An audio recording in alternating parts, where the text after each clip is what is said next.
Hello everybody and welcome back to the channel. In today's video, I'm going to be trying to show you and help you as much as possible if you are a darting beginner. That could be from a simple technique that I've learned. It could even be saving money, because who doesn't like saving money? I am guilty myself of spending too much, and I wish I had found out some of these small things earlier. So I've spent the most time ever planning this video. I've really enjoyed it and I hope that will come across to you. I'm going to film this over a series of hours, so each video I can spend time focusing on each section. So without that, let's get going. Let's start with equipment. Now, when I started playing darts in the summer of 2023, I decided I'm home for 6 weeks. If I can find a hobby for £100, that is a fantastic investment. So I ended up spending £99 on eBay for a unicorn dartboard, a surround and a tripod. Within 1 week, I decided I wanted a nice board because I'd played so much that board was starting to look old. It was also the round wires, which just look ugly after a long time. So if you don't have £100, there is a solution I have for you, especially if you have a wall that you can mount the board to. Go on reddragondarts.com and search the letters NPQ. They stand for near perfect quality. They have a bundle, which I will show you a picture of in a moment, where you will pay £52. You will get a coloured surround, which you cannot choose the colour of, and you will also get a board. The boards are all windmill boards in my experience and looking online. There will be a blade 6, there could be a single, dual or triple core. Now, you can't choose which board you get, it's just pot luck. I did an order for myself and my cousin. We got one blade 6 and one dual core. To tell if it's a standard blade 6, you will see the biscuit marks on the surface. If there are no biscuit marks, it will be a dual core or a triple core. So for £52, you could get very lucky and get close to £100 worth of equipment. Either way, if you get the standard single core and a surround, you're still saving yourself about £25. So I really would recommend it. If you can do that and you have a wall, go and purchase that system. Now, I have just checked online, and if you go on reddragondarts.com and you sign up to their newsletter and it's your first order, they will give you 10% off your first order. So you could get that board and that surround for £47, which is even more of a bargain. The one stumbling block, I do believe it is £50 minimum delivery. Now, if that's before the discount or after the discount, I do not know. But you could always use that 10% voucher at the same time to buy yourself a nice set of darts, which I will talk more about later in this video. Darts, they can be cheap, they can be expensive. There are many different places you can buy them from. For me, I buy mine online because I can't get to places to try them out. If you can get to most shops, it's likely they will let you have a throw with them, or they will have display models you can test. So I'm going to share with you 2 websites I use to buy darts. One of them is my preferred choice. However, the first one is a continuation from the equipment I mentioned earlier. If you have decided to buy the NPQ board and surround from Red Dragon, and it's your first order to get that 10% discount, why not look at any extra darts they have? Because some range from £20 to £40, and you will get 90% tungsten darts. That's the magic number, I feel, because those darts will last you a long, long time and you will get good value for money. I would also suggest you look at a straight barrel, because straight barrels generally have a grip to fit a front, rear or middle grip. Then if you find you have a rear grip, you can look at darts which are more suitable for you from there. Now, the second place to buy darts is my favourite place. It is Darts Clearance. It is an eBay shop. Now, they get stock from different suppliers. They also source their own darts.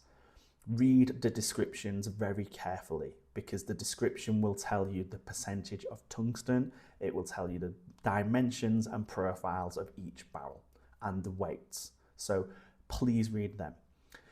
Their darts range from, I've seen some from as low as £12.99 to about £70. So if you're very savvy, instead of buying these Aspinall Gen 2 darts, which are about £90 in the UK, you could go on dart clearance and you could potentially get yourself 3 or even 4 different sets of darts to try. So have a look on there. There will be something you can find. And remember, the first dart you pick up, it won't be the one that suits you most. You're likely going to find that over time. Myself, I still feel I'm searching for that dart for me. So hopefully you can find it much quicker than me.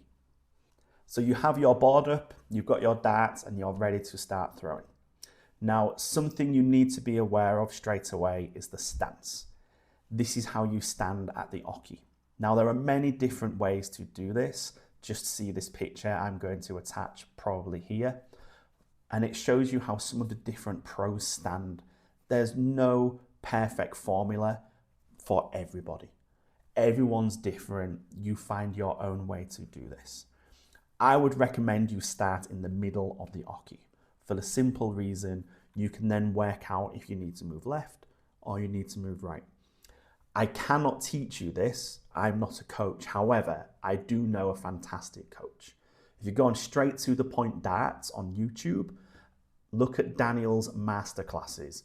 He does one on alignment and he teaches you how to position yourself and get the most from your throw. You can then start tinkering with little details and then you will be able to slowly improve and get more comfortable. Another thing about your stance not many people are aware of, if you've ever played golf, the only thing you want moving in golf is your shoulders and your lower body. You don't want your head moving, because when your head moves, that changes how you swing. It's the same in darts. You need to try and keep as still as you can. The only thing you want moving is your arm when you throw, and then you come down, pick up, and you do it again. So try to keep as little motion in your swing as possible. It will help you. It's not as easy as it sounds. So that is why getting the stance correct will help you. Maths. It's an important part of darts. Love it or hate it, it's there. So what I'm going to share with you in a moment, they are some of the combinations I use to get to finishes and some of the little cheats I have found to help you get to those finishes. But let's start with the 170, the ton plus finishes. How many times have you hit them? I've hit a 170 once. I maybe get 3 or 4 ton pluses in a week, and I play a lot of darts. So if you're a beginner, it's likely you won't be hitting those. What's most likely is you will be hitting between a 61 and an 85 to get a finish.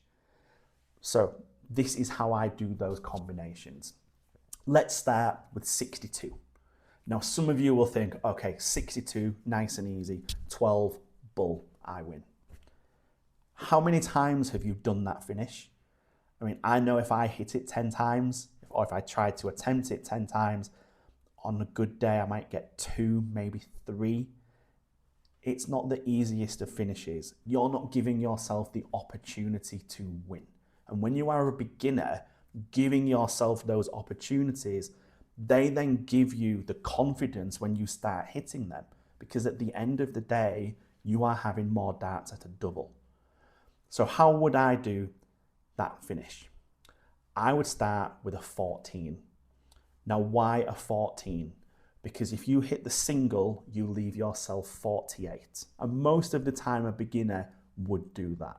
If you leave 48, you've then got a nice big section at the bottom left corner of the board with an 8 and a 16. If you hit the 16, you stay there for the double. If you hit the 8, you go up to double top.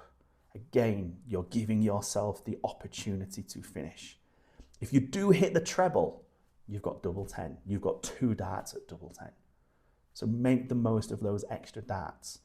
Another one, 71.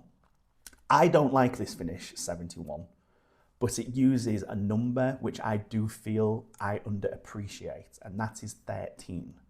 If you hit the single 13, you go for a single 18, you leave yourself 1 dart at double top. However, if you do hit the treble, double 16, 2 darts. Again, it's the opportunities you're giving yourself.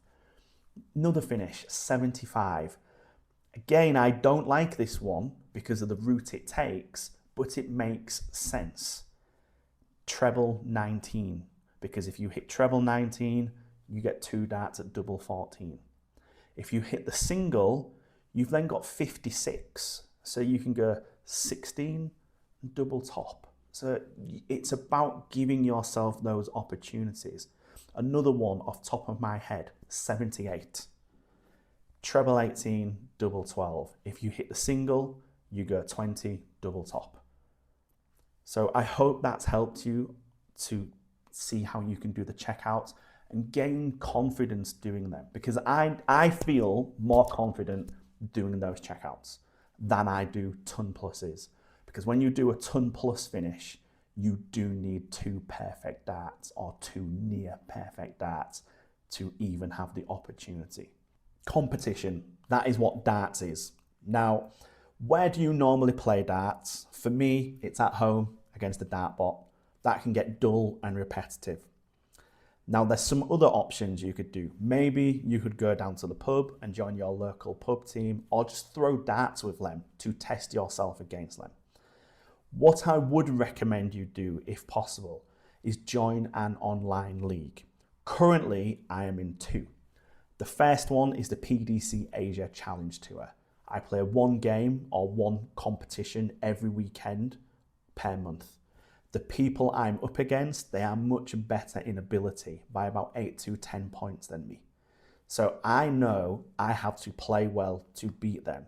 That means I focus more, and I really want to do that. My first competition, I wanted to win 1 leg. I won 7, I won 2 matches. I was so happy.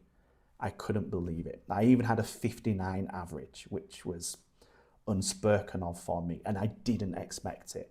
So that was a really happy moment for me. Another one, which I do every week, is the GDL180.com. You do have to pay a subscription fee for their service, either monthly or yearly. However, you can win prizes, which could be vouchers or even cash if you do well enough in certain competitions. Now, I would advise you to sign up for 3 months. So it would be a £45 commitment. But the logic to that is this. 1 season lasts 3 months. It's split into 2 halves. In half 1, you will have 5 games. In half 2, you will have 5 games. That is your league season. The way that's divided, they will find your ability. They will put you into a division with people who are very close to your ability. And I don't mean 5, 6, 7 points. I mean maybe even half a point to 1 point. I was once in a league where the average difference was 0.4. It was very competitive, and that is what you want when you are a beginner player. What happens, you will be put into the league, you'll be given pot A, B, C.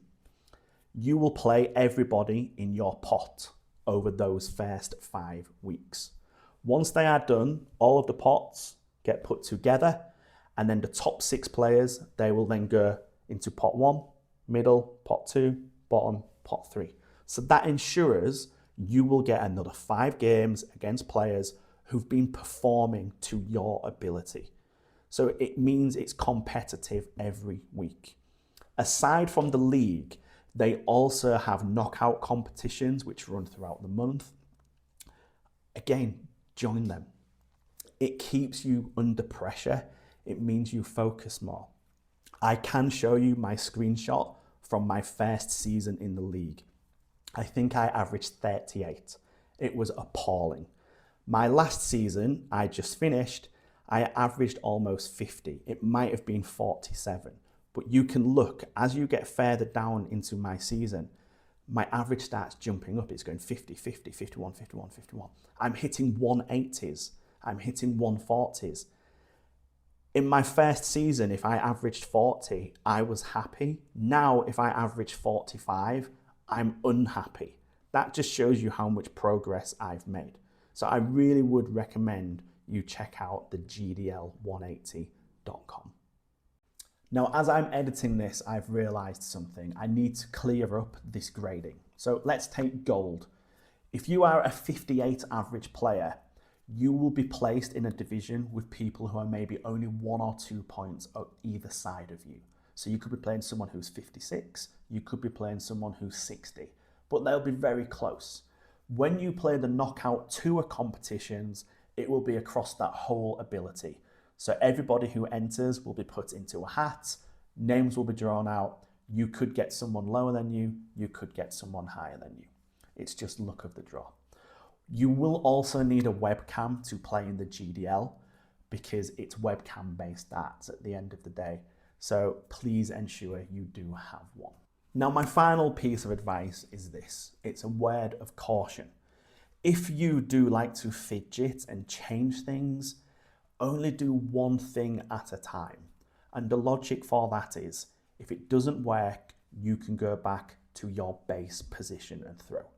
If you start changing 2 or 3 things at a time, you will forget what your base was, your stance was, and how you would even grip and throw the dart. So just do one thing and then just go backwards and forwards, see what works and see what does not work for you. I'm guilty of that myself. I will change my stance, I will change how I position my body, and I will change how I throw. Before I know it, I've forgotten what my base throw was. So just do one thing at a time. The last thing I would like to say is this. Enjoy darts. It's a competition which has had lots of resurgence in popularity recently. Enjoy it. More people are playing than ever. You will be able to find someone to play with. If you have any questions, just please fire me a message in the comments. If you found anything useful in this video and are still watching, please give me a like, it will help. And as always, remember to throw first.